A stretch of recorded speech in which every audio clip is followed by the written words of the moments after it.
Okay, in these next lectures in this unit of the class, I want to talk about some approaches to ethics that bring in religion, divine command theory and natural law theory. And you know, I think these will be important in and of themselves, but also to introduce some stuff we're going to talk about later in the semester. But I do know, some of you guys might be thinking, well, this is not a religion class, and you're quite right about that. Um, why in the world bring this stuff in? And so I do think it's important to say a little bit about why I do want to talk about it. So for one thing, you know, not for everyone, but for a lot of people, religion is closely connected with the way they think about ethics. In fact, and there's a sort of challenge here that I want to address. Some people might think, why do we need philosophical ethics? Why do we need something that doesn't have a religious basis? My moral theory is based on my religion. I don't really need anything else. And so I want to say something about, I do think, and in my own life, religion plays a role in how I think about ethics. I am a religious person, but I do want to address this thought and say, well, here's why I think you need the philosophical angle. So that's one thing I want to address here. But beyond that, even for people who aren't religious, natural law theory, which we'll spend a lot of time talking about, has played a big role in the way that we approach some things, certain issues. Just war theory, the moral theory that governs the ethics of war, was developed in light of natural law theory. There are some very important parts of medical ethics, a lot of medical ethics governing, you know, what it's appropriate to do at the end of life, what we can do to ease people's pain if it might result in death. Well, what's appropriate to do? Is it appropriate to do things that might shorten people's lives to ease their pain or have other good effects? Well, how is that different from, say, killing someone to ease their pain? Natural law theory has informed the way we think about this topic, and it draws a distinction that's commonly used in medical ethics. So I think for these reasons, even in sort of moral theory approaches to certain issues, a lot of people who aren't religious will reach for approaches that were developed in light of natural law theory, that are informed by natural law theory. So I think it's important to understand what natural law theory says. And finally, this is going to raise some really important issues that are going to pop up throughout the course. The issues that come up here will be important for understanding Kantianism and virtue theory. We'll see how and why as we go forward.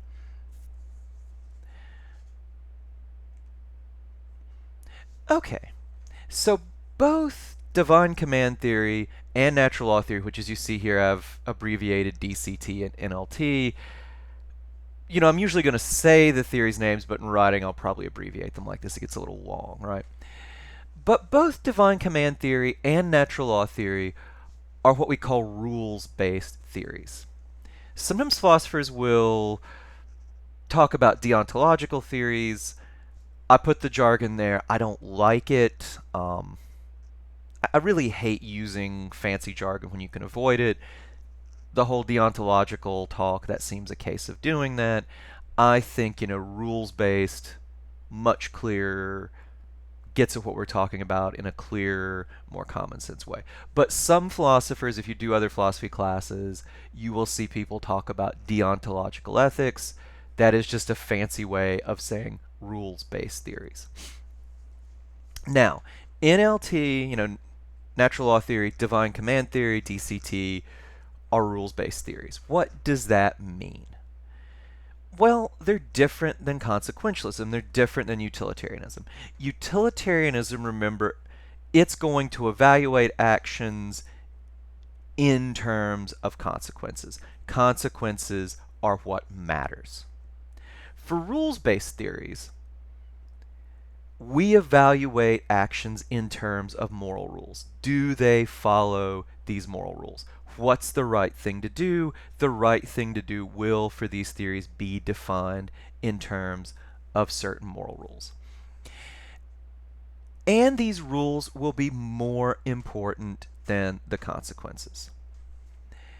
You cannot break the rules even to bring about good consequences. So let me give you guys an example. For utilitarianism, it seems like utilitarianism would allow us to kill an innocent person if doing so would have great consequences, could save a lot of lives, right? Or some other great consequence. Natural law theory will say, well, it's wrong to kill an innocent person. You can't do that, even if you might bring about good consequences. Now, one thing I think that's going to be really important in talking about rules-based theories is that they don't say that consequences aren't important. That's a claim people make, and I think that's a dumb thing to say. For a rules-based theory, consequences are important, and they can even be important in how you formulate the rules, right? A rules-based theory, I might say, well, it's wrong to let another human being die when you can easily save them. Why would letting someone drown in shallow water be wrong? Because you let this person die and you could easily save them. Look, that rule makes reference to the consequences, letting this person dying. But again, the consequences aren't the most important thing, right? The rules might make reference to the consequences, but the rules and not the consequences are what's important. If that's a little vague now, I'll talk a lot more about this, especially about how natural law theory is going to differ from utilitarianism, from consequentialism, so I hope this distinction will become clearer. If you have a basic grasp on it for now, that should be enough. All right.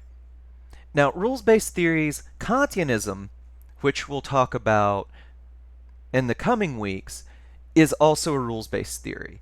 Now, what's going to be different, natural law theory, divine command theory are rules-based theories that in a way bring in religion, bring in God. Kantianism, you'll see, does not do so, does not depend on God or religion in the way that these theories do. All right. So, I want to introduce two questions for rules-based theories. These will be important. I want to put these on the table because, these will be important for natural law theory, they'll be important for divine command theory, but they'll also be important for Kantianism, which I said is another rules-based theory. So I want to have them out. And so, for any rules-based theory, I think there are two questions or two sets of questions we ought to ask.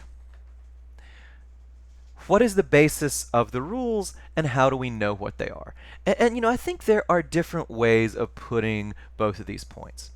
The what is the basis of the rules question, well, one way to put this might be who makes the rules. A related question might be why are they so important, right? I'm going to avoid this who makes them because for Kantianism, in a sense, that won't apply, right? For natural law theory, for divine command theory especially, it will. Kantianism, maybe not so much. That's the reason I put this way. But what are the basis? What's the basis of these moral rules? Where do they come from, right? That's what one is getting at. Two, how do we know what the rules are? So we'll see these with Kantianism, but we'll talk about them with natural law theory and divine command theory in this unit. So to finish up, I want to just introduce divine command theory. Well, divine command theory, as I said, is a form of rules-based theory. And divine command theory is going to say, well, what's the basis of the rules? Where do they come from? Well, moral rules are commands of God. God commands it, that's why it's a moral rule. So for divine command theory, if you want to say, well, why is murder wrong? God has commanded us not to commit murder. Divine command theorist, if you want to talk about murder being wrong, well, it's God's command that we not do it, right? You want to say, well, why are some other actions right? Well, God has commanded us to do them, right? Let me give you an example, right? Why would it say be wrong to let another person drown in shallow water? Imagine they've had a mistake, had an accident, you could easily save them. Why would it be wrong to just stand back and let them drown in shallow water when you could wade in and pull them out? Well, you might say something, well, God commands us to love our neighbor as ourselves. Letting another person die when you could easily save them, that's not loving them. Certainly not loving them like yourself, right? You wouldn't let yourself die. You wouldn't want to die in that situation, right? And I think another thing this shows is, there might be very general moral rules that are commanded by God. A lot of times, day-to-day morality for a divine command theorist will be working out what these rules mean, right? God says maybe love your neighbor as yourself. Well, what does that mean? You come up with other moral rules, derive other moral rules from this more basic one. But the basic one always goes back for divine command theory to what God commanded. That's the ultimate final foundation of your moral rules. Okay, so hopefully you guys understand divine command theory. I'm not going to spend a huge amount of time on it. Divine command theory is not going to be one of the 4 big theories. Natural law theory will be much more important, but I do think it's important to introduce divine command theory simply because I think a lot of people are inclined to think of morality this way, or this might be their normal approach, right? Okay, so that's all I want to say about divine command theory in this series of lectures. Hopefully you guys have a basic grasp of it. In the next lecture, going to talk a bit more about divine command theory, also going to talk about why divine command theory is problematic. Not going to be one of the main theories we talk about. In the next lecture, I'll explain why.